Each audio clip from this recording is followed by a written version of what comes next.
сәлеметсіздер ме 9 сынып оқушылары? Біз бүгінгі видеода Қазақстан тарихынан 4 тоқсанға арналған тжб жұмысын орындайтын боламыз. Бірінші тапсырма. Суреттің негізінде берілген сұрақтарға жауап беріңіз. Берілген эмблеманың қандай тарихи оқиғаны сипаттайтындығын анықтаңыз.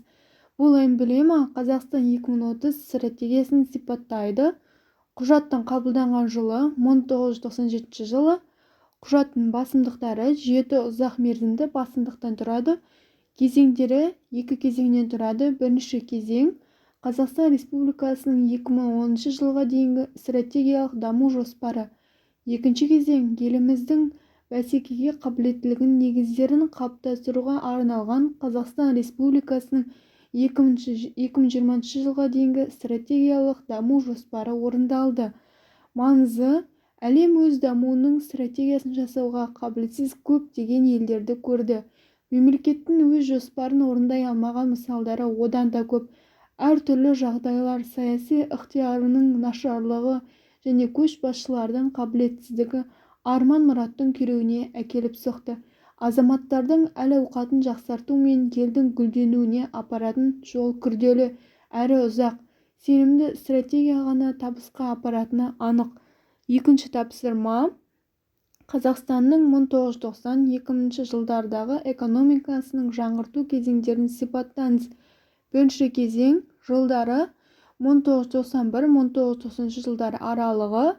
Сипаттамасы экономиканы түбірімен өзгертуден бастап ұлттық валютаны енгізуге дейінгі кезеңді қамтиды.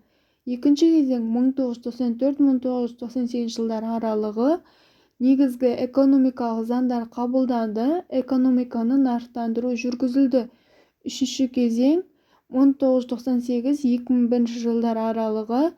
Жалпы ішкі өнім, өнеркәсіп өнімдері, инвестиция көлемі және басқа да маңызды көрсеткіштер өсті. Төртінші кезең 2001 жылдан бастап. Бұл кезеңде нарықтық экономика институттары табысты жұмыс атқаруымен сипатталады. Үшінші тапсырма. Статистикалық деректер негізінде берілген сұрақтарға жауап беріңіз. Қазақстанда шағын және орта кәсіптің қарқынды дамуына әсер еткен себептерді жазыңыз. Кәсіпкерлікті дамыту нарықтық экономиканы дамытудың кепілі. Сондықтан да кәсіпкерлік төңірегіндегі көптеген мәселелердің экономикадағы рөлінің аса маңыздылығын дәлелдейді. Оның негізгі маңыздылығын ел президентінің Қазақстан халқына жолдауында еліміздің экономикалық саясатының бірден-бір басымды бағыты кәсіпкерлік деп аталынғандығы айқындайды. Шағын және орта бизнесті дамытуды басқару еліміздің жүзеге асырып жатқан саясатының стратегиялық мәселесі болып табылады. Кәсіпкерлік қызметі еліміздің шаруашылық қызметін жандандырғыш күші деп білуіміз қажет. Шағын және орта кәсіпті дамытудың басты мақсаттары мен нәтижелері қандай болмақ? Шағын және орта бизнестің негізгі мақсаты бұл көбінесе жергілікті нарықты қажетті өнім мен қызметтермен қамтамасыз ету, жұмыспен қамтылу мәселесін шешудегі жәрдем. Мұндай мәселелердің оңтайлы шешілуі ауыспалы кезеңде орын алатын әлеуметтік дағдарыстың зардаптарын азайтады. Шағын және орта бизнес халықтың әл-ауқатын арттырумен қатар жаңа қосымша жұмыс орындарының ашылуын құру сияқты дәйекті мәселелер оның өзектілігін көрсетеді және экономиканы реформалаудың ажырамас бөлігі деп қарастыруға негіз береді. Пандемиядан кейін шағын және орта кәсіп саласында қандай өзгерістер болады деп ойлайсыз? Менің ойымша, көп адамдар пандемия барысында жасап отырған кәсібінің сапасы мен халықтың сұранысына сәйкестігін бағалай алды. Алдағы уақыттарда кәсіпкерлер тұтынушыларды қанағаттандыратын кәсіп саласын дамытуды қолға алады деп сенемін. Қазіргі жағдайда бұл адамдар үшін алғашқы қажеттіліктер азық-түлік пен дәрі-дәрмек, киім саласы болуы мүмкін. Берілген жылдардағы халықтың табыс көлемінің артуына әсер еткен жағдайларды жазыңыз. Мемлекетімізде қабылданған әртүрлі бағдарламалардың әсерлері бар деп санаймын. Мысалы, бизнестің жол картасы 2025, мұғалімдер мен дәрігерлердің жалақыларының өсуі, студенттердің шәкіртақыларының көлемінің өсуі және тағы басқа. 2013-2016 жылдар аралығында табысы азық-түлік қоржынының құнынан төмен халықтың үлесі не себепті өзгеріссіз деп ойлайсыз? Менің ойымша 2014-2015 жылдардағы қаржылық дағдарыстар мен Ресейге бағытталған санкциялардың әсері болуы ықтимал. Төртінші тапсырма: деректі пайдалана отырып, Қазақстанда ұлттық құндылықтарды жаңғыртуға бағытталған мемлекеттік бағдарламалардың қажеттілігін дәлелдеңіз. Берілген үзінді қандай бағдарламадан алынғандығын анықтаңыз.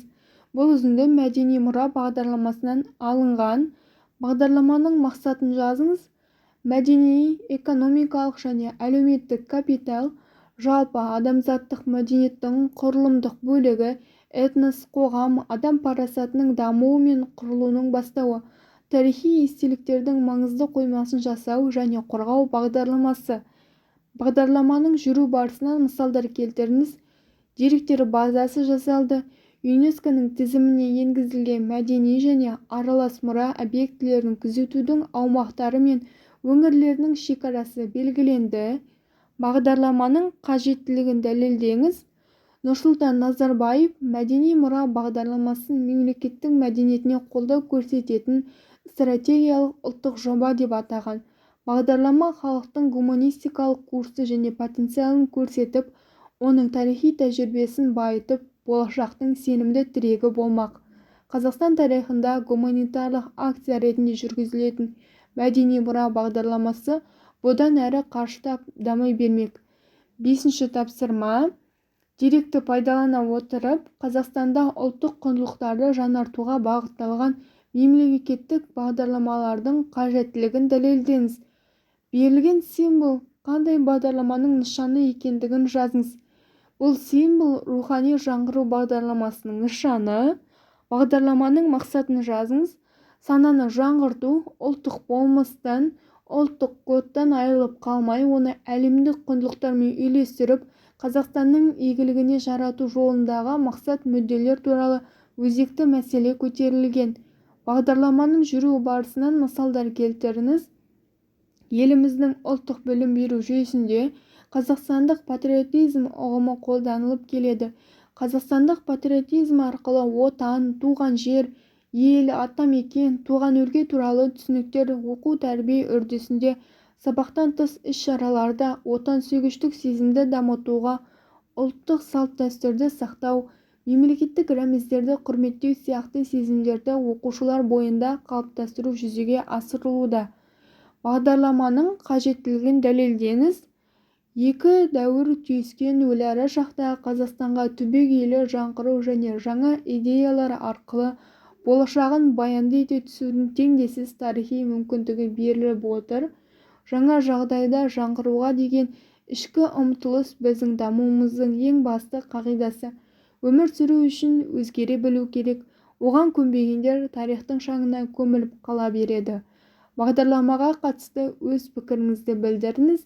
Бағдарлама заман талабына сай, болашақта Қазақстанның ұлттық құндылықтарын сақтай отыра әлемге танылуына мүмкіндік ашады. Осымен ТЖБ жұмысы аяқталды.